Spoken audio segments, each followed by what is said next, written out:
It is now officially past midnight in all of Europe and now in the UK. This is important because Russia and Vladimir Putin had until midnight tonight, May 12th, to decide whether or not he would do a full and unconditional ceasefire. And at this very moment, according to reports that we're seeing online, what we're seeing on the front lines, there is no ceasefire.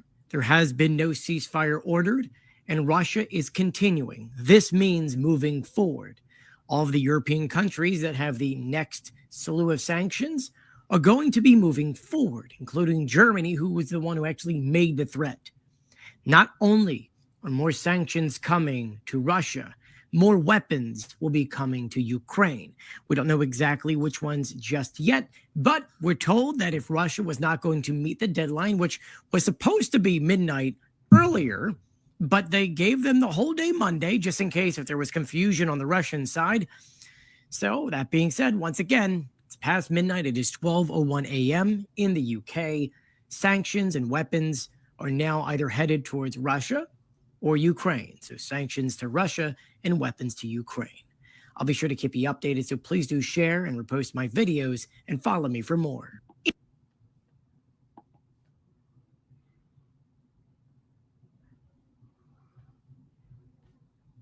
Putin has sparked World War III fears after satellites spotted Russian troops massing on the border of another European country. The new satellite images have spotted a dramatic surge in Russian military activity near the Finnish border, a move that signals the Kremlin could be preparing for a potential showdown with NATO. The Russian town of Kamenka is just 35 miles from the Finnish border and has now been swamped with more than 130 military tents that have been erected since February, enough to accommodate an estimated 2,000 soldiers. More images also show extensive construction around 100 miles from the Finnish border at Petrozavodsk, where 3 vast warehouses have appeared and are likely capable of housing dozens of armored vehicles, with more still under construction. This development appears to be Moscow's long-promised retaliation to Finland and Sweden joining NATO, a move that extended the alliance's border with Russia by over 800 miles. All right, Shalom, Shalom. First off, give all praise, honor, and glory unto Yahweh, Bahashem, Yahushai, Bahashem, Rakakadash, giving double honors to the apostles and the elders of GMS. Salutes and honors to the elect, all the brothers across the four corners who are enduring in truth and sincerity, all the men and the women who follow. This is the brother across the South from the GMS Nebraska camp, coming back at you with another lesson through the spirit and power of Yahweh Shem Shai. This one being entitled, Mother Russia is Ready for War. All right. So when you go into it, the stage that we're at is still this Matthew 24:6. It says, and you should hear of wars and rumors of wars. See that ye be not troubled, for all things must come to pass, but then just not yet.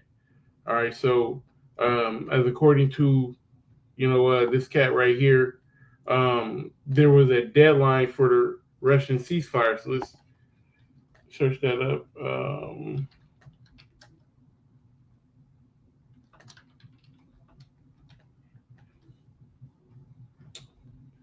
EU leaders demand Russia accept Ukraine ceasefire by end of the day. Yeah, and so that day has come and gone. Let's see what the Washington Post got to say. If it Russia, Ukraine set for first direct talks since war began with U.S. president. Well, this is because this is from earlier today. Yeah, earlier today, but the new update was from here and on the Finnish border. So let's see, Russia on Finnish border. So obviously they're not wanting to, lay down their guns or whatnot or do a ceasefire. It says after Ukraine is Finland next. Reports say Russia is amassing troops and building infrastructure on the border. They're preparing. So let's pull up Russia.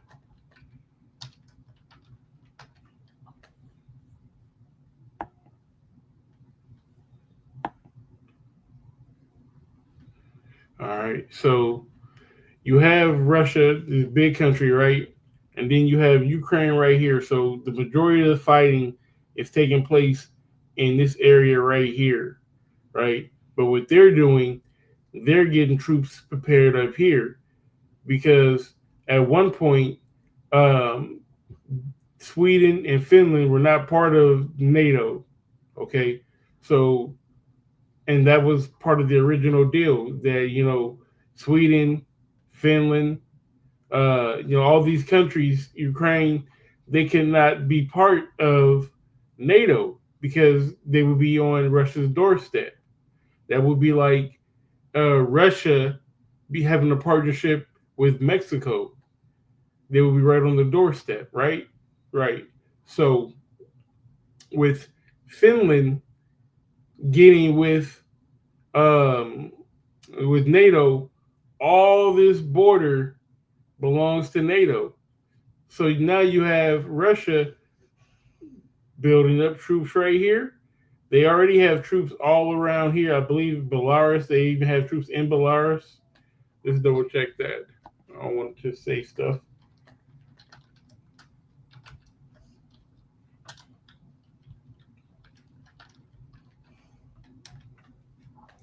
Yeah, they have troops in Belarus because that's a Russian ally.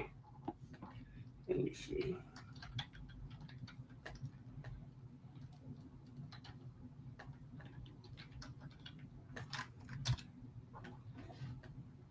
Yes, Belarus is generally considered a close ally of Russia. They have a strong political, economic, and military ties and have been close to coordination during Russia's war with Ukraine. Kind of call it Russian outside.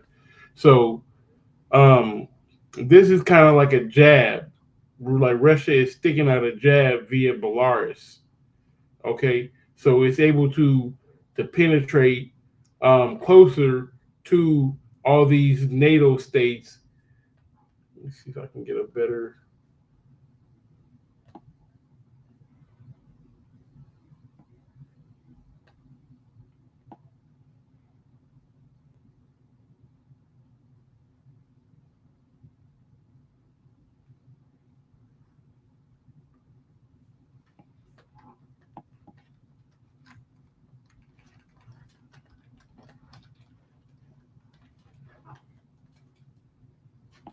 Here we go. Kind of. So we see how Russia is right here, and all these NATO states are right there on the border, and then Belarus is like a jab sticking out to kind of try to border um, Poland and Lithuania and Estonia, kind of try to give them some extra room, like a buffer zone, because in order to get to Russia, with Ukraine being down bad as it is right now, the only way that they can get to Russia, with troops, is through one of these little guys, which they're going to see it coming, And then you got this, so you would have to go through there or funnel your people through Ukraine, but Russia's already in Ukraine, so that's the situation that we're dealing with now. But yeah, man, it's all part of the wars and the rumors of wars. This is the part that we're at right now. Eventually, it's definitely going to turn up. It's just a bunch of saber rattling. So saber rattling is the display or threat of military force. All right, everyone's showing off their gun. Hey, I'll shoot you. Everyone's showing off their blade. I'll shank you. But nobody's pulling triggers. Well, I mean, there is an actual conflict going on in Ukraine and Russia. But as far as actual NATO versus Russia, Slovakia.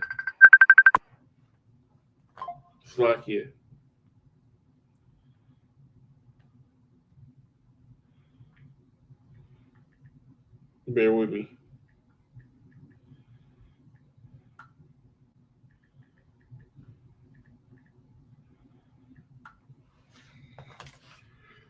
All right.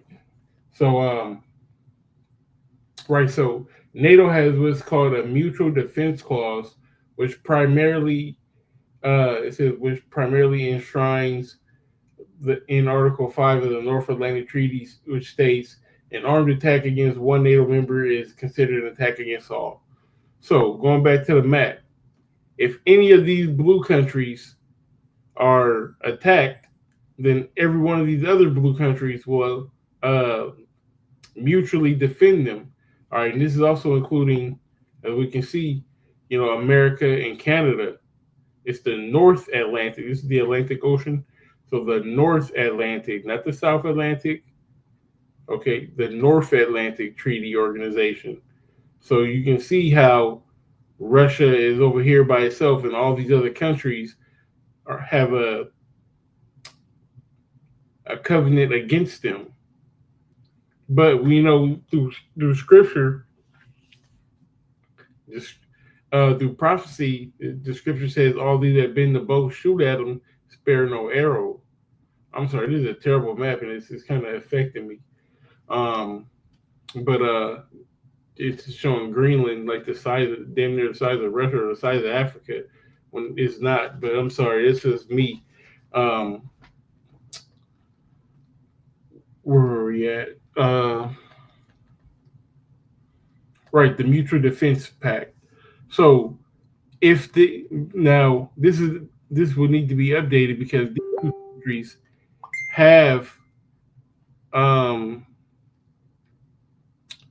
these two countries have joined NATO, so they are on the actual doorstep. So this could be a catalyst to allow, America to come in. But let me see, because we know through Scripture, Isaiah 13:17, it says, "Behold, I will stir up the Medes against them, which shall not regard silver, and as for gold, they shall not delight in it." Right? We know through Scripture that Russia, all right, as Apostle Tahar so beautifully, broke down through the Spirit, Ra'ash Shar, all right, the chief priest, all right, Russia was going to be involved in this last World War, in this last battle, all right, even going into Joel. It says, and this is where we're at, Joel 3:9, it says, "Proclaim ye this among the Gentiles, prepare war, wake up the mighty man, let all the men of war draw near, let them come up." And when you watch this video, that's what you see. You see, everybody getting ready. Russia's got all these, these barracks built up, all kinds of factories and whatnot, housing, who knows, could be weapons, could be vehicles, all kinds of stuff. That's them preparing war. They got the planes, and this is all on the Finland border. They're getting ready. They're preparing. Okay. It says, "Beat your plowshares into swords and your pruning hooks into spears. Let the weak say, I am strong." Everybody's getting ready for war. All right. But the end is not yet. All right.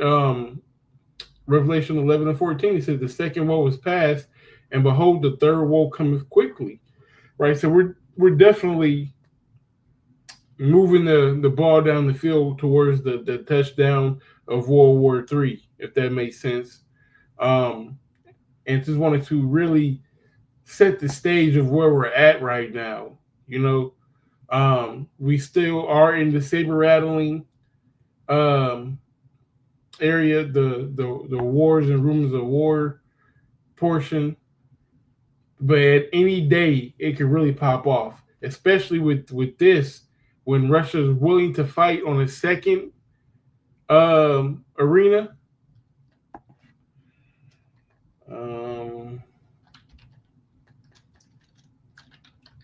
See if I can word this right.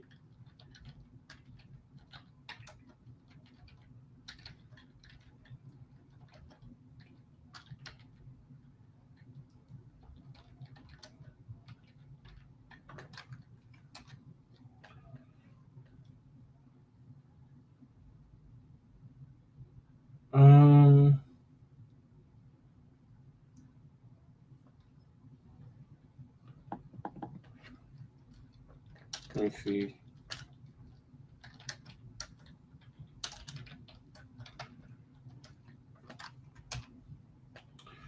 A two-front war in military terms describes a conflict where opposing forces engage on two geographical separate fronts. This often occurs when multiple allied parties simultaneously target a single adversary, forcing them to split their resources and spread their troops. So normally, what would happen is, NATO would force Russia to fight over here and over here, opposed to them just giving all their effort over here. Russia is choosing to fight over here and prepare for a war over here. That's different. That's different. That's a big deal. Like, you can give 100% of your effort over here. Why go over here? Russia knows something. Russia knows something is coming down the pipe, and they're preparing. They're being prudent. Where was that at? Here we go. It says this creates logistical challenges for the opposing side, as they are forced to maintain multiple supply chains and defend a larger perimeter. So it doesn't sound like it's the right thing to do. But why do it if it's not the right thing to do? What does Russia know that we don't know, or that, NATO doesn't know? They can have spies. It could be a lot going on. We know in part and we prophesy in part, but I know that generally you don't want to fight on two fronts, and they're choosing to fight on two different fronts. So, we just got to keep up and, see what develops from this. And Lord's will, this World War III update was edifying. And, we give all praise, honor, and glory unto Yahweh, by Hashem Yahushai, by Hashem Rakar, giving double honors to the apostles and the elders of GMS. Salutes and honors to the elect, all the brothers across the four corners who are enduring in truth and sincerity, all the men and women who follow. Shalom.